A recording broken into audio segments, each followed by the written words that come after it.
everybody. Welcome to Offstage On Screen. I am your host, Todd Kramer. This is our movie review station. Today we're going to jump in. We're going to watch the trailer and talk about a new movie. Well, not too new, but not too old. September 5th. And then we're going to talk to our in-house resident movie reviewer, Robert Nelson, to find out what he thinks. So without further ado, here we go. The trailer for September 5th, the movie. Ready, camera one. Hit it. Good morning. I'm Jim McKay speaking to you live from the Olympics in Munich, West Germany. Talk me through the day. Starts with volleyball, then there's boxing. Good. It's America versus Cuba. Sure you want to bring in the politics? It's not about politics. It's about emotions. And we're clear. Great job, everyone.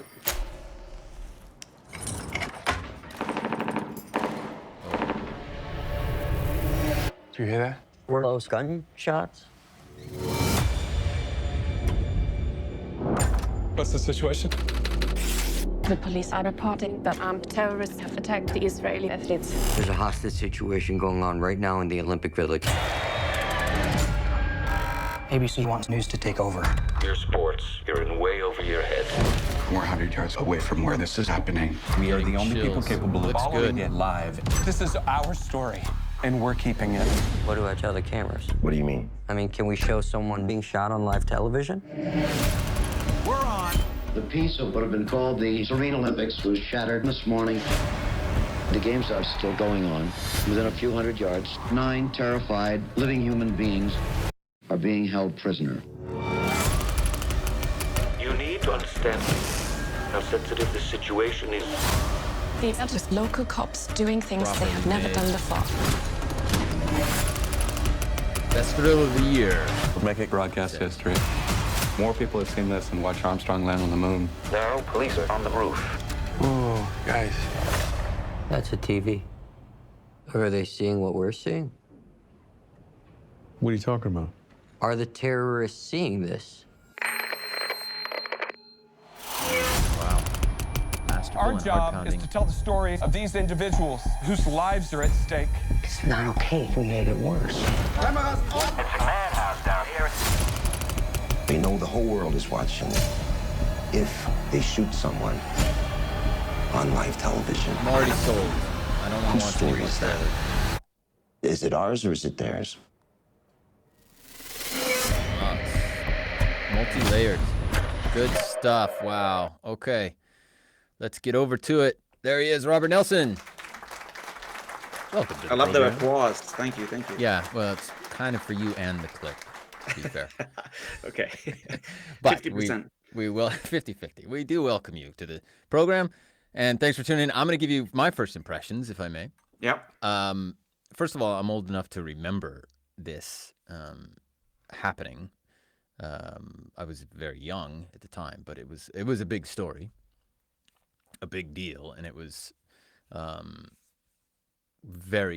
can remember the kind of media attention around it and stuff growing up as a kid.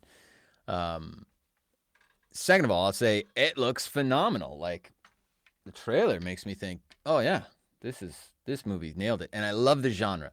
I love, real life stories about kind of big events that really shaped all of us, and when they do it really well. So you tell me, what do you think? I think we're very synced in this. I wasn't alive when this happened, but I appreciate and I love, like, really, real life terrorist stories or whatever, some kind of like disasters and stuff like that actually happened and how things were solved. This movie is really, really good. Excellent. I loved it. Really? Yeah. And I don't know if it's called September 5 or September 5th because there's no TH, but anyway. September 5, I guess, yeah. Yeah. To be fair, by the way, I was about 6 months old when this Okay. occurred, but Right. Back in 2005, Steven Spielberg did the movie Munich. That's right, yes. And that's 20 years ago. I saw that movie. I love that movie. That's one of the most underrated Spielberg movies. Yeah. It's really good with great slipped my mind. actors. Yeah. Daniel Craig. What's his name? Eric Bana? I don't know how to pronounce this. Bana. Yeah, Bana. And a bunch of other. Jeffrey Rush is in it. and that's an excellent movie. That's a big budget movie about more about the political side of it, and the aftermath about, like, assembling a team to Right. The kill the people assassination. involved and so Yeah. on. But it does show the stuff that happened in Munich, of course, but that's not really its main point. Whereas this is a much smaller film that focuses on the actual ABC channel Right. Broadcasting. sports team Yeah. that were sent there just to cover sports. They had Yeah. no other Agenda. knowledge Yeah. about news and stuff, and suddenly they were just handed this worldwide story, and they were the only channel that were able to show this, as I understand it, live. Whereas other channels Right, had to 'cause they're record set up it, with a develop satellite the feed. films, and Right. send it on the news later at the Right. evening, whilst they Wow. could show it live for 900 million people across the globe. Wow. And it tells the story of these, like, kind of like 5-6 individuals that are running this TV team that are just like in the middle of it because they're there, but they have Right. like no, and they have to send this information to the world, and the way they handle it, and the stress around it, and each character is, it's just full of stress and fast decisions that have to be made in like minutes. Like, do we do this? Do we don't not do this? Right. What do we do if what is the consequence? Unprecedented incidents every time. And you're sitting there watching it going like, how's this gonna go? Wow. What are they gonna do?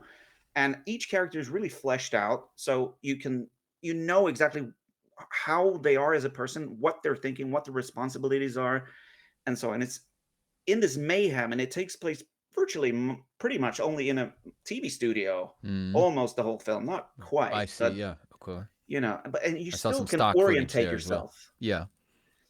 Really well made and really well acted. Very intense, suspenseful little film. Excellent. It's got some good casting in it. I love this Ben Chaplin. I think he's great. Now I just lost my. There's a guy called, and I'm sorry if he's like really famous or something, but John Magaro. Magaro. Yeah, he's done a ton of stuff, and he always kind of ends up in these. I'm gonna say these kind of. He's phenomenal in it. Like, I thought he was looks good. really, Yeah, really... he sort of always ends up in these kind of docudrama or these real life reenactment movies like The Big Short. Yeah. Oh yeah. Good yeah, role in that. Remember? Okay. Cool. Yeah, that's kind of where I first met him. And now talk me through the director, because I'm looking at him now, and he has done nothing except The Colony. You put me on the spot here with that, because I don't recognize. Yeah, Tim Fellbaum. I didn't either, and now I'm looking him up, and he did The Colony in 2021. Otherwise, he did a movie called Hell 10 years prior, and then the rest was just sort of a bunch of little small stuff. Yeah, and it looks like he's German. He should get credit, because the way he's directed this is sublime. It's an amazing piece of work.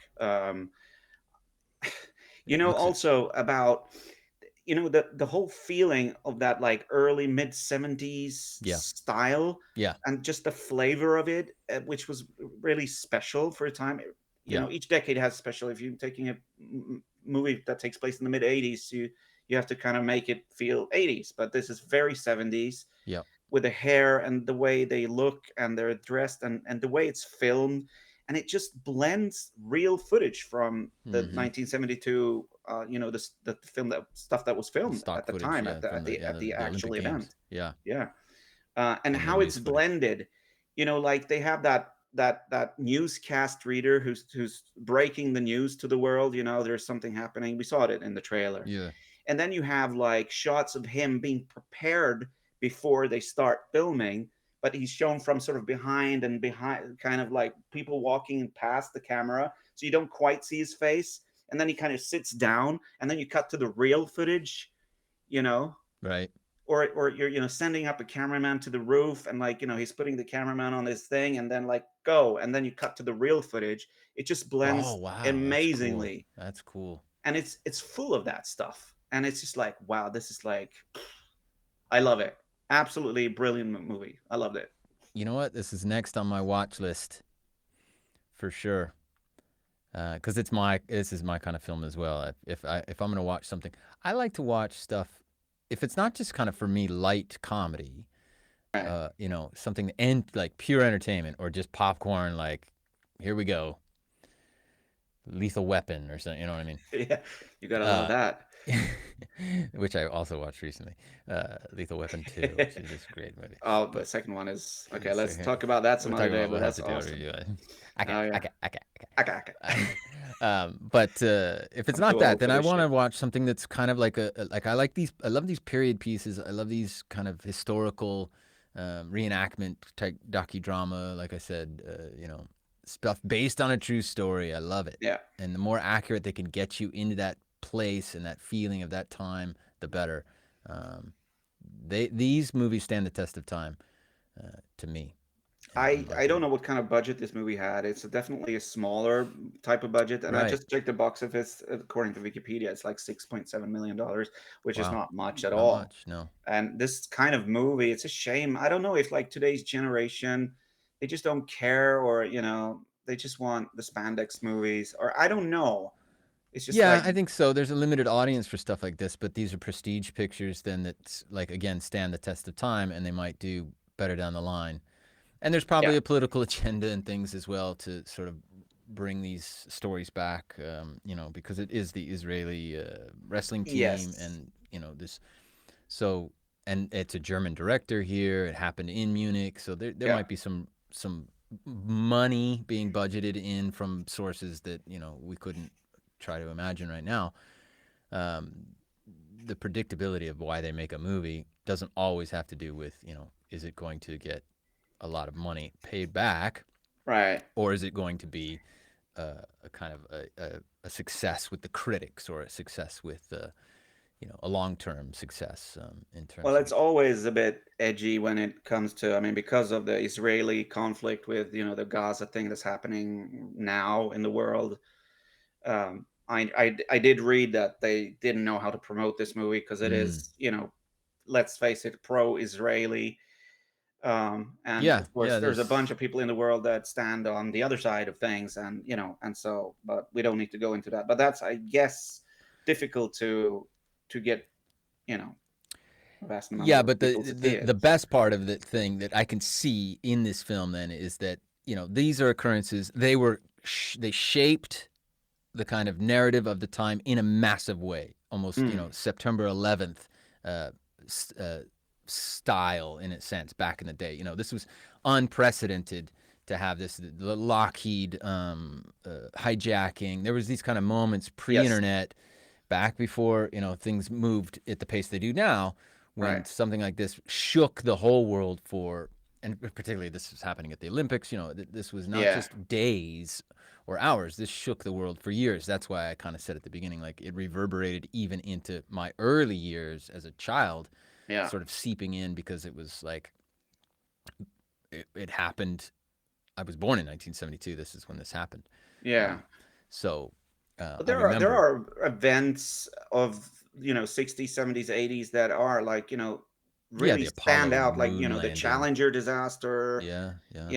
the Munich thing, and there's these things, or some kind of hijacking, or some plane crash that was at Lockerbie, Pan Mm-hmm. Am, and all and these things that are like forever remembered because the whole world was just like invested in what the hell happened or Yep. what was going on, in a Particularly if way there was that I think television today cameras there. it's just like, oh, I mean, if it would have happened today, I don't think, maybe No, it they moves wouldn't even made fast. a movie about it The down things the move too line. fast. Okay, so how many stars? I did give it 4 stars out of All right. 5. I know you're I don't. conservative with the fifth star, so that's fair enough. Maybe I should, and maybe give it a little bit higher for 4.5. But I do stand by 4. Uh, A solid four. I mean, as four a that's a top strong rating. 4. Yeah, yeah. Yes. I think sometimes too, you get to the end of the year and you look back at the films that were made and you go, well, there was only like 3 great films that were actually made. So I tend to bump up some films that later, you know, I'm like, oh, Yeah. we But didn't get it I rate movies based on what it's supposed to be and what it's supposed to convey to the audience. right, I can convey a Police Academy movie as a 4 right, in the sense of what it's supposed to do, and then, Schindler's List is something, you can't compare these right. things. You have to compare it to what it is. That's true. Yeah, in comparison to other films of its ilk or Yeah. genre, yeah. it definitely, but does it stand out or not? Very good. All right. Cool. Thank you so much, Robert. There's your applause. I know you love it. And we will see you next time on Offstage on Screen. Thanks for tuning in. That was September 5 with a 4-star rating from our very own Robert Nelson. Take care.